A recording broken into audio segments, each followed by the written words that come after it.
What if I told you one of the best tablets of 2025 isn't from Apple, it's not from Samsung, or even Google?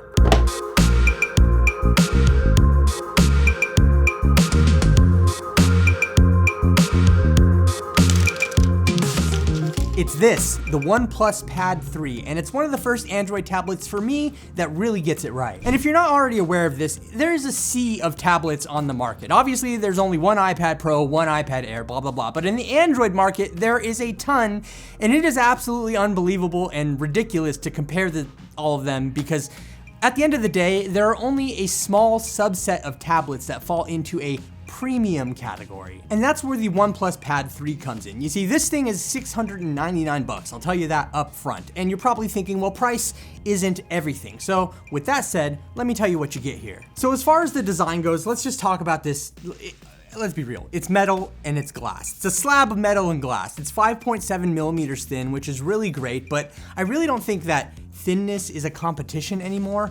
However, interpret that how you want. I do think that it's a good, solid design at the end of the day. Globally, it comes in this nice storm blue color, but at the end of that, I'm not really expecting anything crazy out of a tablet design because honestly, it's what's around the front that matters. So speaking of that display, we have a 13.2 inch LCD display with a resolution of 3392 by 2400. It's got a peak brightness of 600 nits, which isn't crazy, but it's perfectly fine for a tablet. And at the end of the day, I think that it's not an OLED, so you don't get those deep blacks, like you do with OLED panels, which is great, but I think that the LCD here is of really nice quality and it looks fantastic no matter what you're doing. And really to complement that viewing experience, there are 8 speakers in this thing, which, I mean, to my ears sound pretty good, nice and loud, really no problems there. All right, I hear you guys, quit being so shallow, right? Because it's what's on the inside that matters. Powering the whole show, we have the Snapdragon 8 Elite, and my model has 12 gigabytes of RAM with 256 gigabytes of storage. Now, in addition to those specs, we do have the operating system, which is Android, but we have OxygenOS 15 running on top of that. And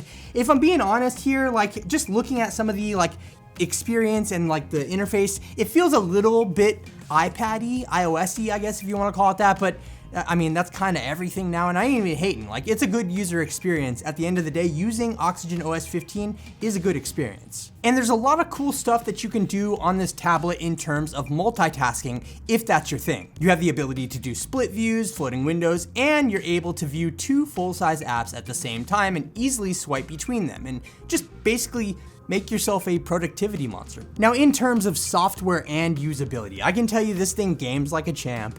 It can take notes, you can write with it, you can draw with it, you can edit photos inside of Lightroom, you can kind of do everything that you would expect to be able to do. Now, obviously this is brand new and I haven't used this for 6 months to a year, so I can't tell you how it's gonna hold up down the road, but I think that overall, the indicators here, there's a lot of green flags with the OnePlus Pad 3, at least in my opinion. All right, real quick, let's talk about cameras. There's not a lot to get into. There is a 13 megapixel camera around the back, and if you need to snap some photos, this will definitely get you by. And then we have an 8 megapixel front-facing camera that I'd probably use the most. Honestly, the selfie camera could be a little bit better. I'd rather have a better selfie camera on a tablet than a better rear camera. Just my opinion, though. And of course, we do have some accessories, because what would a tablet be if it were just a thin piece of metal and glass? Of course, we do have the keyboard right here. This is the OnePlus keyboard for the OnePlus Pad 3, and I don't like that it's 2 pieces. It's kind of clunky to set up in my experience, but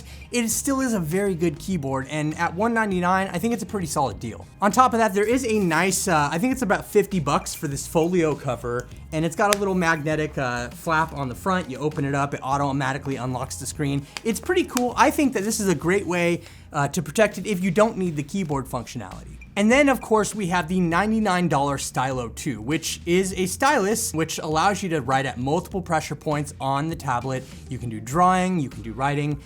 I mean, the options are limitless with this. It empowers a lot of creativity, which is pretty cool.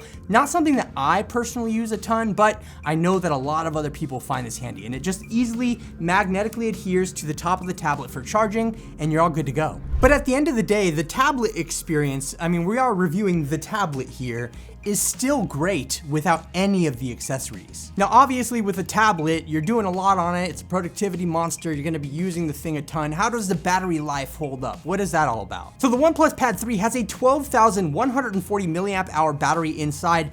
And honestly, this isn't something that you're gonna kill in a day. I mean, you're gonna spend several days with this before you're noticing any instance where you need to absolutely charge it. But if that does happen, on top of that, you have 80-watt fast charging, which will get you 18% in 10 minutes or up to 100% in around 90 minutes. So it charges quick, it depletes slow. Really, with the OnePlus Pad 3, I mean, obviously this is the 3rd generation, so you might have an older one, you're probably fine there. But if you're actively looking for a good tablet, even if it's not just an Android tablet, even if you're looking for an iPad possibly, it's worth it to give this a second look, or even a first look if you've never heard of this before, because it is a very strong contender in terms of performance, in terms of battery life, in terms of accessories that it offers. The whole experience is very grounded in terms of what you would expect from a premium tablet. And this thing only costs $699, which is absolutely cheap in terms of the market. And like I said, currently right now, Google ain't even in that market really with the Pixel tablet, let's be honest. So this guy right here is definitely worth your attention. Go check it out. I'll leave a link down below for you. And if you enjoyed this video, please feel free to hit the thumbs up button. If you're new around here, subscribe to the channel and don't forget to hit that notification bell. Thank you so much for watching, everyone. This is Dom, and I'll catch you later.